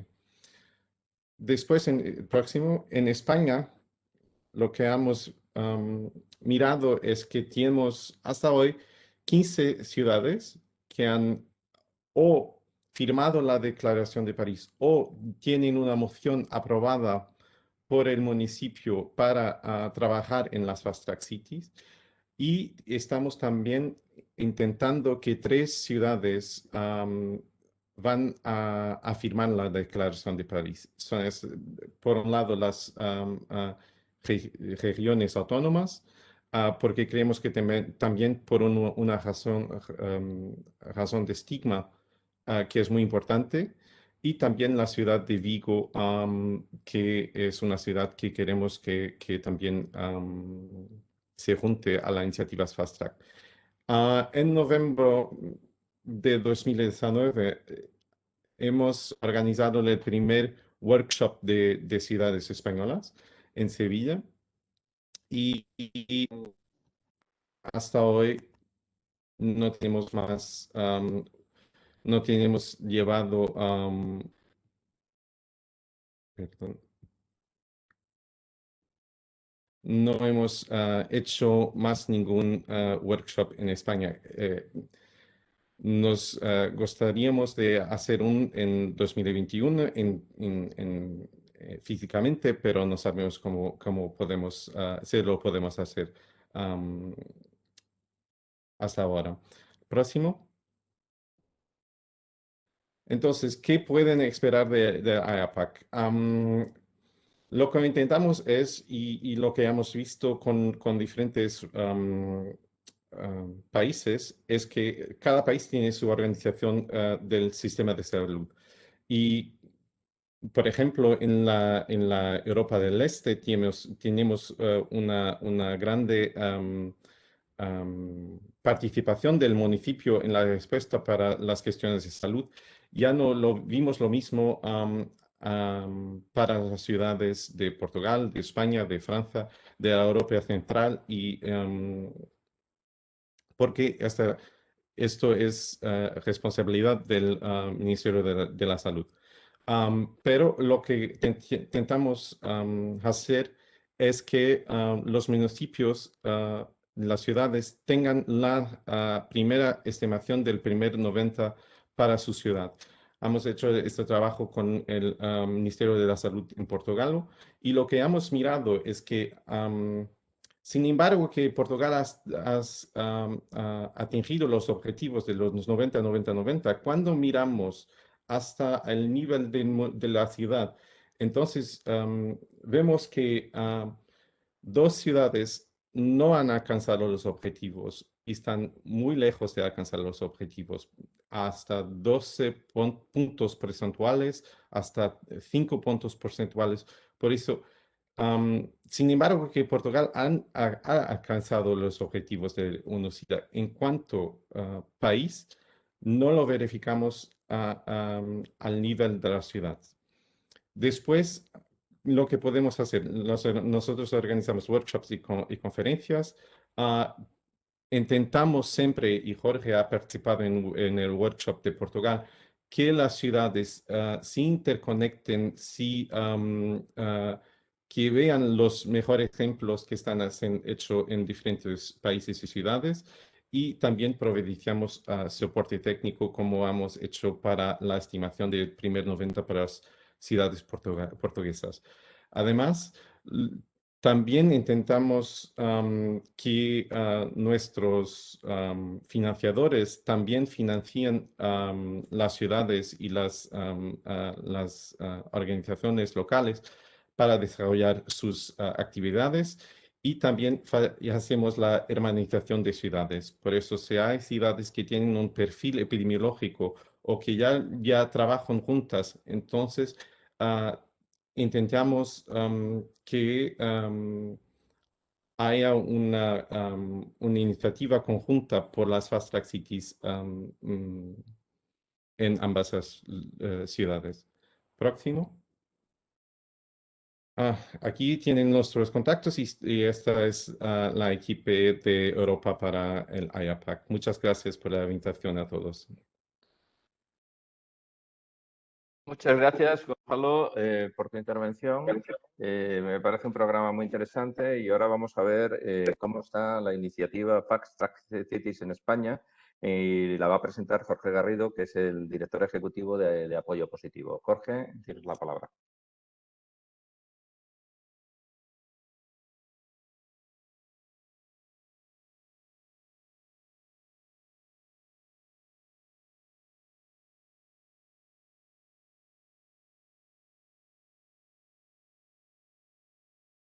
Perdonar que no podía poner el micro con la presentación a la vez. Ahora sí. Bueno, aprovecho para ir dando las gracias a todo el equipo de la Federación y al Plan Nacional del SIDA por la iniciativa, por querer tenernos a todas las personas involucradas en la respuesta al VIH de España en esta jornada. Disculpa que la pongo desde el principio. Especialmente porque la iniciativa, como estamos viendo, surge a nivel internacional desde de un partner como es IAPAC, al que también tenemos que agradecer, sobre todo desde Apoyo Positivo, desde el entorno comunitario, el que esta visión estratégica no solo la aplicaran desde ONUSIDA y desde IAPAC hacia las administraciones públicas, que evidentemente deben ser las prioritarias en liderar la respuesta al VIH-Sida en nuestras ciudades, sino también al entorno comunitario, ¿no? Viendo la importancia precisamente de involucrar a los diferentes agentes y el poder que tenemos desde las comunidades y desde los recursos de respuesta al VIH y la salud sexual en avanzar y dar los pasos necesarios para algo que sobre todo tiene que quedar muy claro en esta reunión y ya lo hemos ido diciendo, ¿no? Que es que acabar con el VIH en un periodo de tiempo corto es posible y si no lo realizamos es porque o bien no tenemos la voluntad para hacerlo o bien no estamos utilizando las herramientas de la forma adecuada. Sin embargo, sí que se están haciendo muchas acciones y al final del día esta iniciativa lo que hace es juntarlas y convocarlas en torno a una estrategia común, algo que es muy importante también para nosotras, las comunidades, para entender precisamente el VIH más allá de la vivencia directa, sino como una pandemia y como una realidad de salud pública. Agradecer, por lo tanto, a la FEMP que inicie este camino, porque creemos que es muy importante y encaja muchas de las estrategias que tenéis, como lo que hemos hablado de las ciudades saludables, municipios orgullosos. Hay muchas iniciativas porque trabajáis en red que son la base en la que podemos construir una nueva iniciativa más y porque además es el espacio lógico, ¿no? Las grandes epidemias y la del VIH está sucediendo en esos núcleos urbanos, especialmente en núcleos urbanos grandes, pero también y tiene un impacto local, ¿no? Especialmente por como hemos hablado muchas veces Julia y yo, y el Plan Nacional y desde Apoyo Positivo de IAPAC, porque muchas personas más vulnerables a la infección precisamente no están únicamente en las grandes urbes, también están en espacios pequeños. A veces abandonan estos espacios pequeños para ir a las grandes urbes, no solo por ocio, sino para poder vivir esa libertad de derechos sexuales y de identidad. Y esto hace que, como ocurre en el COVID que estamos viviendo, la epidemia es una cosa de salud pública y común a la que dar respuesta, no solamente desde las grandes ciudades, sino desde cualquier núcleo urbano o impacto local que pueda tener dicha epidemia. Y esa estrategia y esa red es la que se empezó a mostrar ya en el 2019, como os contaba Gonzalo, con una foto que os traigo aquí que creo que es bastante especial y única desde hace muchos años en la respuesta al VIH-Sida, que es el encontrarnos a diferentes agentes de la administración pública, clínicos, representantes de empresas que dan respuesta también al VIH-Sida, asociaciones y movimientos comunitarios, la universidad, es decir, diferentes agentes en un mismo espacio implementando una estrategia común, que es al final un poco ese objetivo que está cumpliendo la Declaración del París y la estrategia de ONU-SIDA. Como os comentaba Gonzalo, la iniciativa en España surge principalmente desde el entorno comunitario, algo que es algo bastante diferente a lo que es el contexto mundial de la Fast Track. Normalmente suelen ser, como en el caso de París, las alcaldías las que toman esta iniciativa y convocan tanto la firma para llegar al acuerdo o compromiso como a un grupo de trabajo. Sin embargo, en España fuimos el entorno comunitario quien dinamizó y se acercó a las administraciones públicas para hablar de esta estrategia. Y esto es algo que muchas veces sucede y puede estar pasando incluso con los Objetivos de Desarrollo Sostenible. Hay muchos compromisos y muchas iniciativas que al final son estrategias claras de cómo conseguir las cosas que firmamos, pero no bajamos, ¿no? No bajamos de esa teoría o del marco teórico, especialmente desde lo que es el marco estatal a las comunidades autónomas y ciudades. Y es necesario que os lleguen todas estas estrategias y recursos que estamos alrededor para poder implementarlas. La primera ciudad en declarar Fast Track fue Sevilla y la siguieron otras ciudades como Madrid y Torremolinos, en las que ya hay un acuerdo firmado y distintos escenarios que os contaré a continuación, porque también os pueden dar un poco de luz para decir qué hago yo desde mi ciudad, desde mi ayuntamiento, si es un espacio pequeño, aunque creo que la intervención que se ha hecho de inauguración desde la FEMS ha dado muchas líneas precisamente de cómo desde un ayuntamiento o una ciudad se puede abarcar la salud sexual y la respuesta al VIH, ¿no? Otras ciudades han iniciado el proceso, como también os contaba Gonzalo, y sobre todo también nos hemos encontrado muchas ciudades que están dispuestas a ello, que en cuanto han conocido la iniciativa han querido unirse y a lo mejor han solicitado a IAPAC ese compromiso o han firmado la Declaración de París sin saber muy bien qué hacer a partir de ahí, ¿no? Que es un poco lo que también os queremos mostrar en esta pequeña intervención y que os sirva de guía para los siguientes pasos en esta estrategia. El primer ejemplo que os traigo es el de la ciudad de Sevilla, ¿no? Sevilla es un ejemplo de formulación de esa estrategia Fast Track, precisamente porque desde un primer momento el ayuntamiento, tras ser instado y convocado por la comunidad de respuesta al VIH, la sociedad civil de esta estrategia, tomó la iniciativa, lo tomó como un compromiso propio e implementó un plan de trabajo en el que ha contado con todas las partes necesarias y responsables en la respuesta al VIH. Desde el grupo Fast Track podéis encontrar en él, y algunas personas están presentes de oyentes, a la sociedad civil, a la universidad, como os comentaba antes, al sistema de salud, a los especialistas y sobre todo al ayuntamiento, algo que es clave en una estrategia de este tipo. Muchas veces ya no solamente es un tema de recursos, ni siquiera recursos económicos, sino de poner a las personas adecuadas en el lugar adecuado, y eso lo puede hacer mejor una institución que si lo hacemos desde una ONG o si lo hace un grupo de médicos desde un recurso de salud. Esa es la institución, esa es la labor de la institución, abrir esos espacios para que precisamente distintos expertos y expertas podamos avanzar en las estrategias para un bien común como es la erradicación del VIH-Sida y la atención de la salud sexual en nuestros espacios. Importante y destacar no solamente el cúmulo de actividades que han ido realizando en el Fast Track de Sevilla, sino la implicación del entorno educativo a través de la universidad, precisamente por la implicación que comentabais, ¿no? Por cómo podéis llegar también desde los ayuntamientos y ciudades a ese sector educativo, a esos colegios e institutos donde la prevención en salud se tiene que hacer para el VIH y la salud sexual, pero también para muchos otros factores alrededor, ¿no? No simplemente ver el VIH clínico, sino también todo lo que hemos ido hablando un poco del estigma y la discriminación. Se encuentra el Fast Track de Sevilla en implementación de ese plan estratégico por una Sevilla libre del VIH 2018-2022, en el que incluyen actividades como muy variadas, desde un plan de respuesta a las infecciones de transmisión sexual específico, a exposiciones en el ámbito público, como estáis viendo en la fotografía, organizada en colaboración con el grupo Fast Track y liderada por ADARA, que fue la ONG que movió y lideró junto con el ayuntamiento la iniciativa en Sevilla. En definitiva, una serie de actividades, sobre todo no solo para dar respuesta a nivel clínico y técnico al VIH, sino esa respuesta global integral que hablamos que es necesaria para acabar con él, y siendo el VIH y la salud sexual visible en la ciudad. Algo que, a pesar de que hemos visto que en los planes de salud pública y los ayuntamientos tienen esa responsabilidad de abordarla, no siempre es así, ¿no? Aquí me gustaría recordaros que España es un país que tiene aproximadamente unas 12-13 clínicas o recursos de salud sexual especializados frente a más de 100 que existen en Inglaterra. Esto es porque, a pesar de que están esos planes, existe todavía una discriminación y un estigma que frena la implementación no solamente de recursos específicos, sino de formaciones específicas a los responsables que puedan ejercer estas labores en distintos recursos sobre la diversidad de la sociedad, sobre las comunidades más vulnerables a estas infecciones y demás. Otro de los elementos a destacar en el Fast Track de Sevilla es el apoyo que el ayuntamiento directamente está haciendo a un recurso especializado precisamente de salud sexual, como es el Checkpoint ADARA, en el que se implementa un modelo más comunitario de acceso a la salud sexual, más cercano a la realidad de las personas y no tanto enfocado únicamente en el diagnóstico, acceso, tratamiento y eliminación o cronificación de una de estas infecciones, como puede ser la del VIH, sino también al abordaje de la salud sexual integral en la persona, ¿no? Las necesidades más allá del VIH clínico que hablamos, porque después de casi 40 años de pandemia sabemos que el VIH no solo impacta a nivel clínico, ¿no? Tienen una cascada de tratamiento actualizada, algo que es importante, como hemos visto, nos lo comentaba Gonzalo, una cosa puede ser los porcentajes que tenga España como país en el cumplimiento de esa estrategia del 95-95-95 y luego hay que ver cómo a nivel comunitario de las regiones están esos porcentajes, porque evidentemente una región que tenga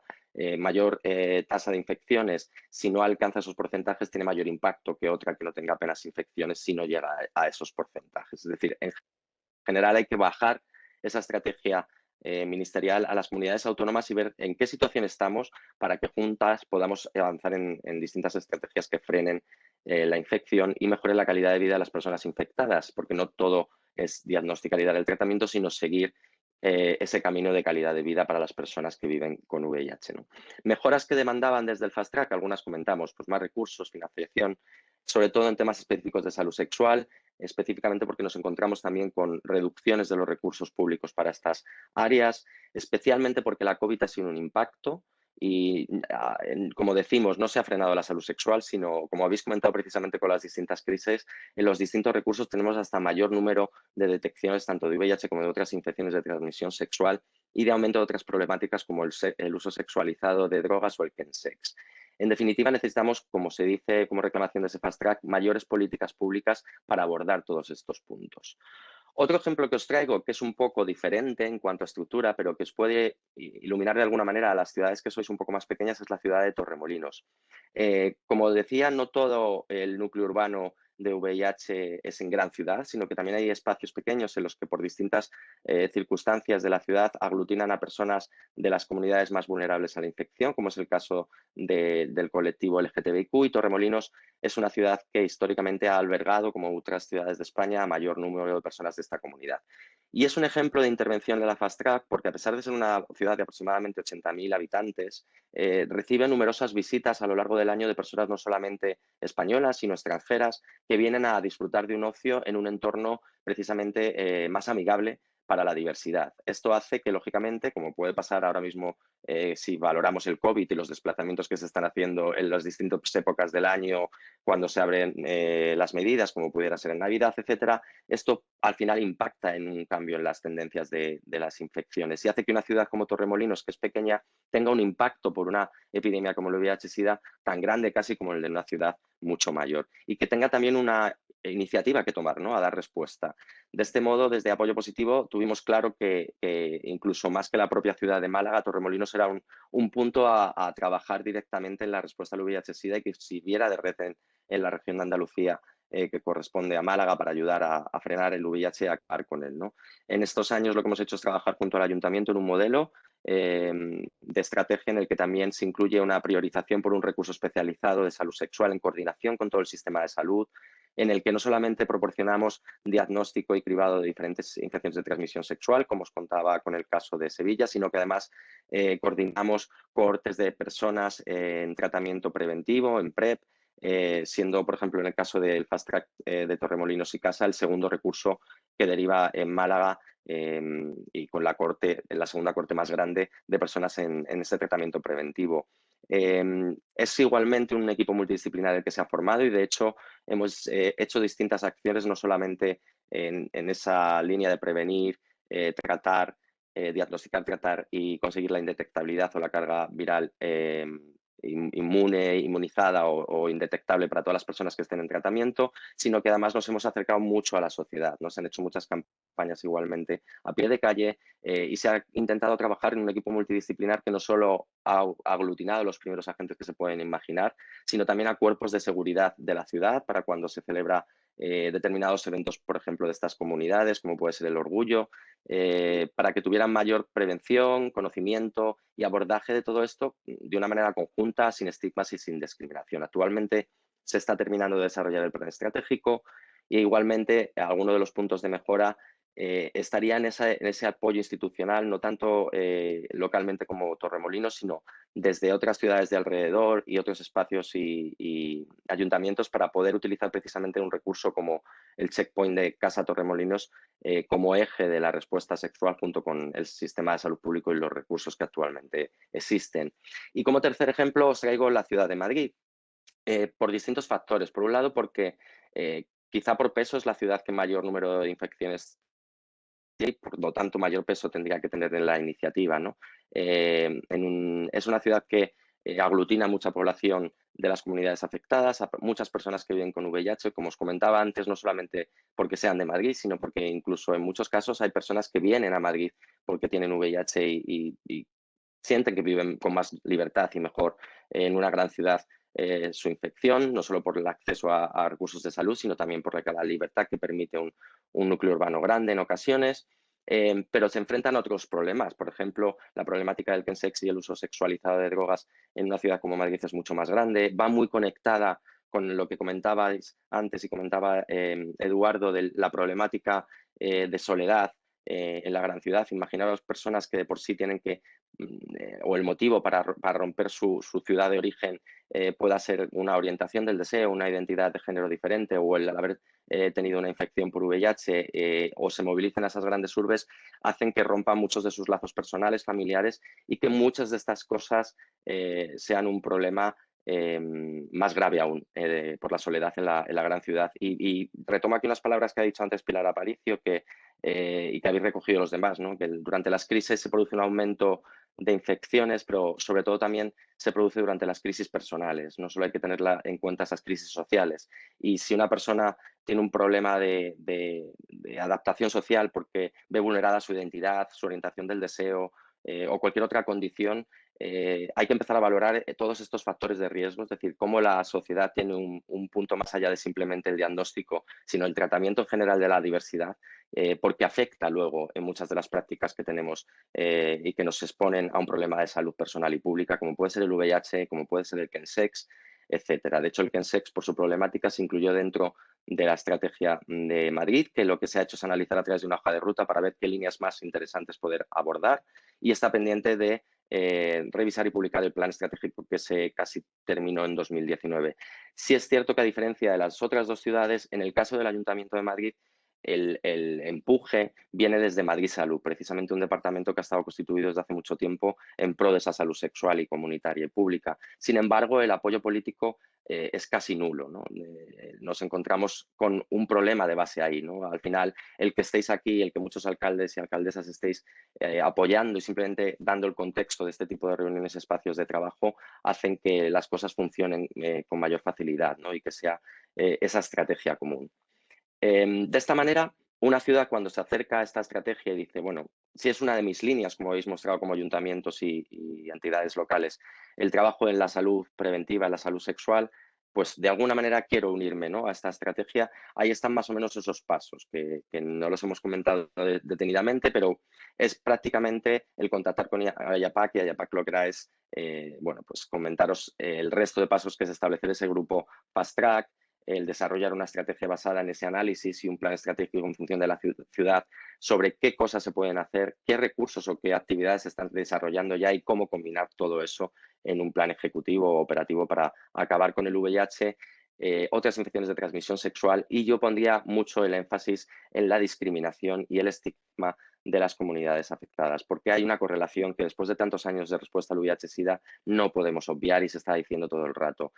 Si no conseguimos con todas las herramientas que tenemos frenar el VIH es por una cuestión de estigma, porque todavía no se da la información adecuada en los recursos que puedan estar dando respuesta al VIH-Sida con respecto a diferentes cosas, ¿no?, con respecto a la diversidad, con respecto al tratamiento de profilaxis preexposición y muchos otros factores. Hay que hacer un esfuerzo en actualizarnos como profesionales dentro de las áreas específicas de salud sexual, en hacer los recursos más accesibles y amigables y en trabajar esa salud sexual de una manera integral más allá de las infecciones, ¿no? Y esto lo pone muy claro NUSIDA en su estrategia. Antes, lo primero que pone antes de acabar con el SIDA o VIH es acabar con las desigualdades.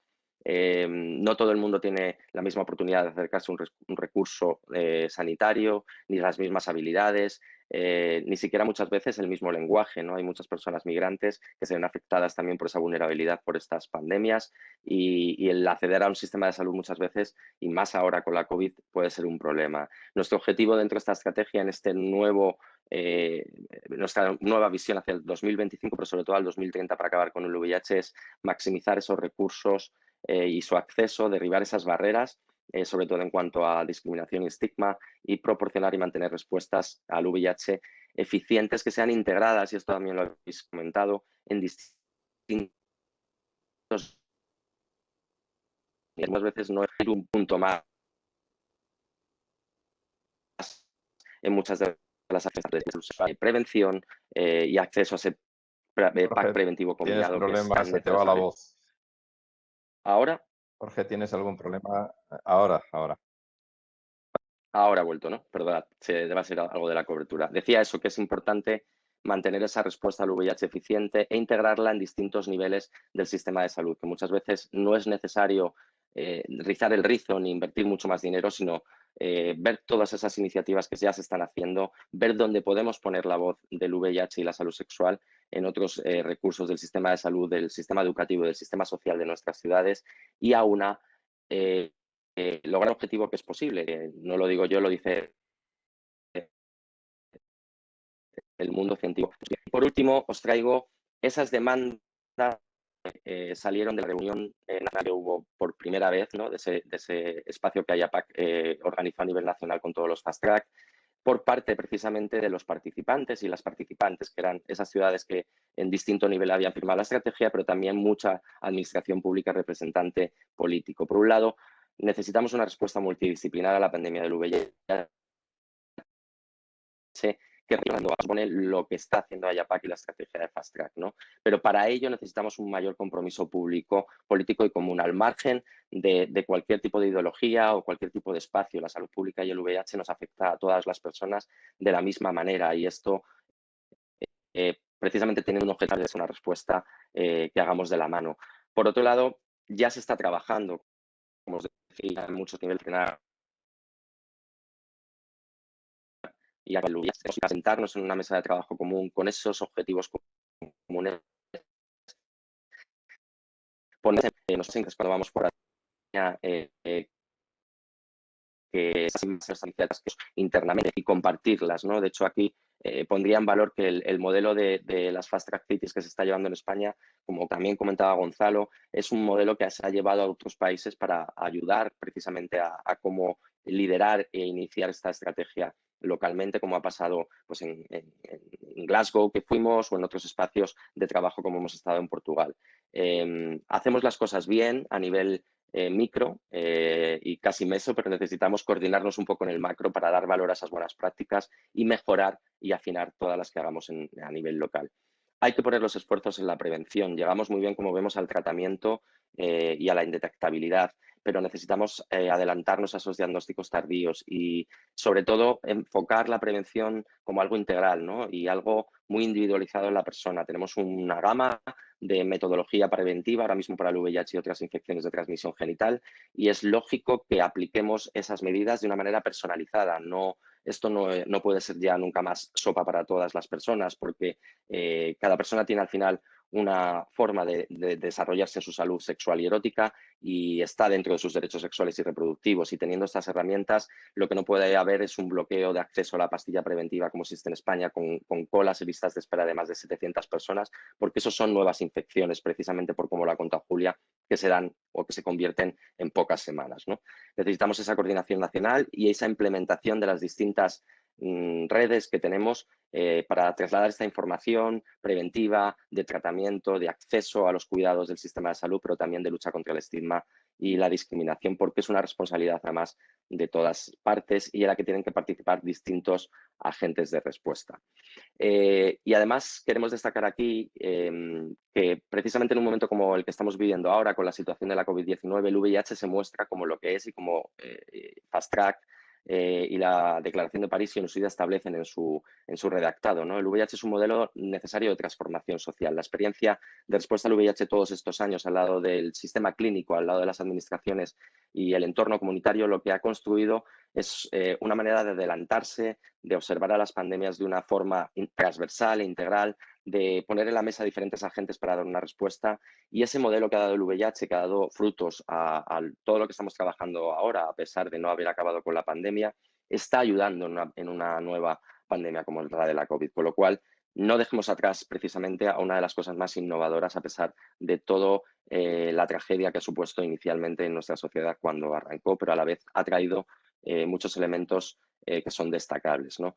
Y el COVID también nos ha mostrado, como os decíamos previamente, que la salud sexual no ha parado con esa pandemia, sino que incluso, como se hablaba en otras crisis, puede haber ha aumentado. Y esto, sin duda alguna, viene a colación porque igual que se paraliza cualquier otra cosa, se han paralizado lo poco que había de recursos y de información y de acceso a los métodos preventivos para frenar estas infecciones y el VIH. Por lo tanto, que una pandemia de este tipo como es la COVID no frene algo que ya estamos a punto de conseguir, sino que se den respuesta de manera conjunta, que el COVID sea una oportunidad para poner otra vez de manifiesto y en una prioridad el VIH, y que lo abordemos además desde esa perspectiva que nos dice UNSIDA de trabajar el estigma y la discriminación, ya que lo que hay detrás de muchas de las infecciones y de muchas de las problemáticas en las gestiones de las infecciones de VIH y en esos nuevos diagnósticos recurrentes en España es un abordaje no adecuado de las comunidades y del estigma alrededor del virus.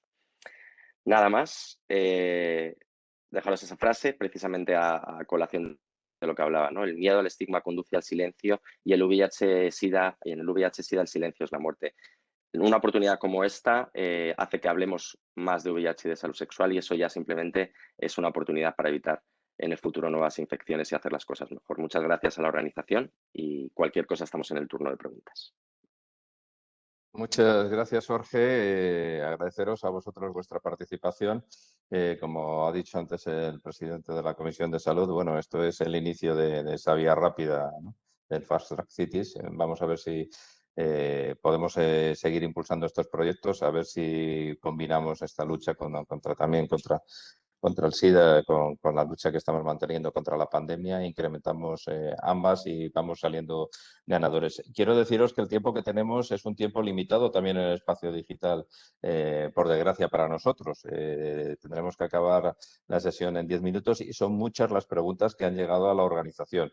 Desde preguntas que hablan de la preocupación por el cierre de algunos centros de enfermedades de transmisión sexual en alguna ciudad, hasta preguntas como la educación puede incidir en el diagnóstico y en la prevención de la enfermedad. Yo voy a tratar de resumir alguna. Julia, tú eres una de las mayores destinatarias de las preguntas. Estoy seguro de que aquellas que no podamos contestar, seguro que las vas a poder contestar por escrito si te remiten a tu correo electrónico, al correo electrónico del Plan Nacional de SIDA, estas cuestiones. Hay varias informaciones que quiero daros. Las ponencias las vamos a subir a la página web de la FEN y previsiblemente también las podamos subir a la de la red de ciudades saludables. No tengo tan claro que en la página web de la FEN podamos colgar el vídeo. Sí sé que posiblemente oís alguna referencia a esta jornada y vamos a ver si vamos a estudiar a ver si podemos subir el vídeo completo a la página web de la red de ciudades saludables, porque es la que más recursos. Lamentablemente somos una asociación de entidades locales y si las entidades locales tienen pocos recursos, Jorge, Gonzalo, la FEN tiene menos todavía, porque se nutre de los recursos básicamente de las entidades locales, ¿no? Entonces, voy a transmitirte 2 o 3 preguntas. Hay algunas que me parecen interesantes, ¿no? Hay una pregunta en concreto de Jorge Blázquez, del Consejo de la Juventud, que dice que si el nuevo perfil del paciente de ITS y VIH continúa siendo una persona joven, desde el Consejo de la Juventud consideran que si se plantea alguna estrategia para acercarse a las personas jóvenes, puesto que la media de afectados está en torno a los 32 años. La segunda pregunta también para Julia es de si se plantea en concreto una recomendación para un uso crónico de la profilaxis, así como se plantea evitar también el contagio de otras ITS si se utiliza una estrategia que no está basada en la prevención primaria. En concreto, es necesario que la prevención primaria sea la base para la difusión de las ITS. Y la tercera pregunta, Julia, también se nos comenta qué medidas correctoras se plantean frente a todo esto por parte del Plan Nacional del SIDA. No sé si te las he preguntado muy deprisa. Sí, no, porque también las puedo leer en el chat. Muchas gracias, Luis. Muchísimas gracias a todos los ponentes y a ti.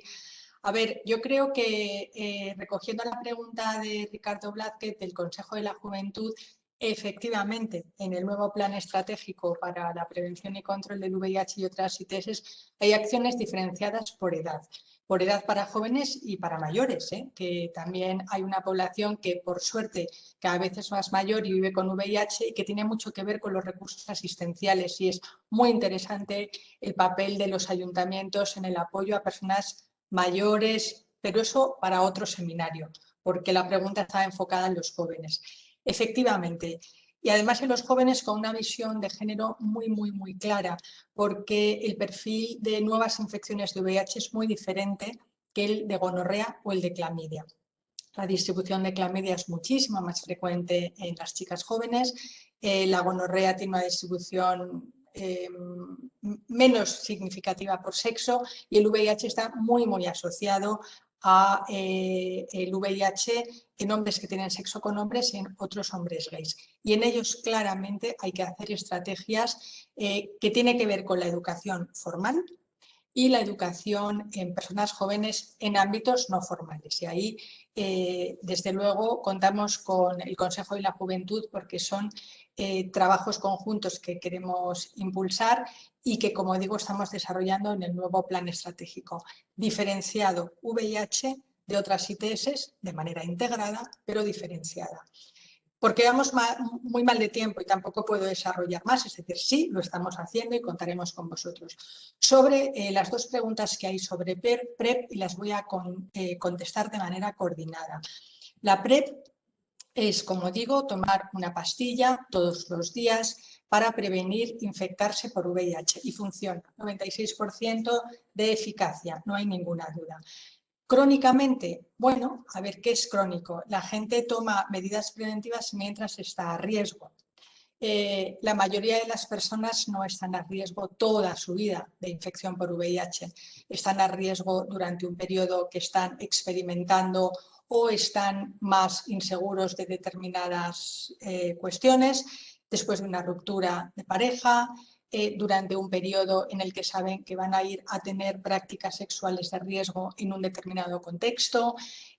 No es crónico, es durante el tiempo que dure ese riesgo. Idealmente, deberíamos poder aspirar a que las personas utilizasen una medida preventiva que no necesitase la toma de un antirretroviral diario. Por cierto, seguro, que necesita de supervisión médica y que es un fármaco totalmente seguro. Como no quiero con esto generar ningún miedo frente a la toma de la PrEP. Sería ideal que las personas pudiesen usar el preservativo siempre, sería ideal tener una vacuna frente al VIH que no tenemos, pero la realidad es que ni hay vacuna ni las personas van a utilizar ese preservativo o no en todas las ocasiones y durante todo el tiempo que lo precisan. Por lo tanto, tenemos que suplementar esa protección mediante este fármaco. Durante el tiempo que estén a riesgo.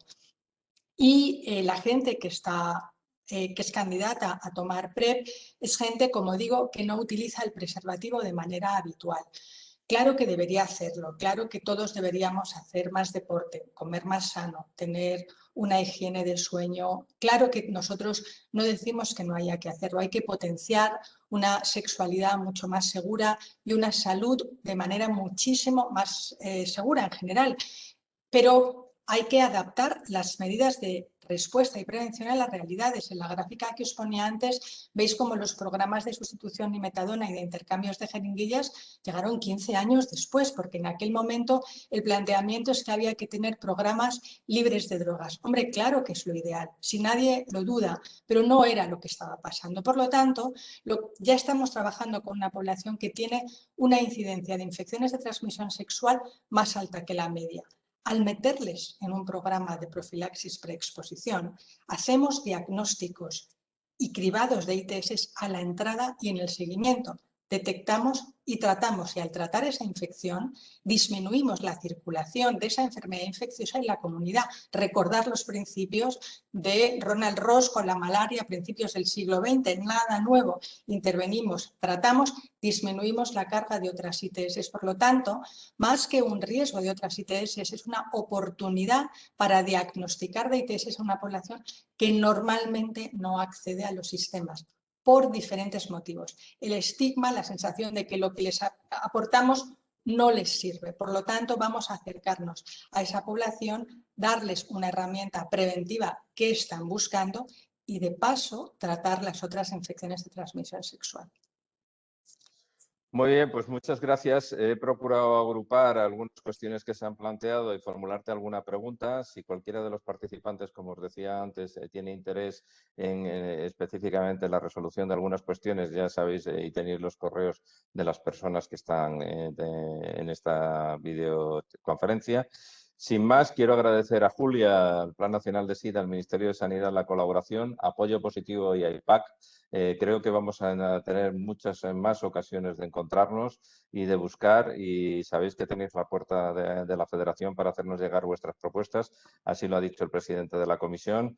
Tenemos un marco de relación estable con el Ministerio de Sanidad. Estamos trabajando conjuntamente no solo para eliminar el SIDA, sino para eliminar esta pandemia, y yo creo que esta pandemia nos ha permitido fortalecer los lazos entre la FEN y el Ministerio. Así que muchas gracias a todos. Seguimos en contacto. Y gracias por vuestra participación, que veo que ha sido bastante activa y además constante, porque estamos manteniendo casi el 95% de asistentes que iniciaron la jornada. Gracias a todos. Hasta luego. Muchísimas gracias. Gracias.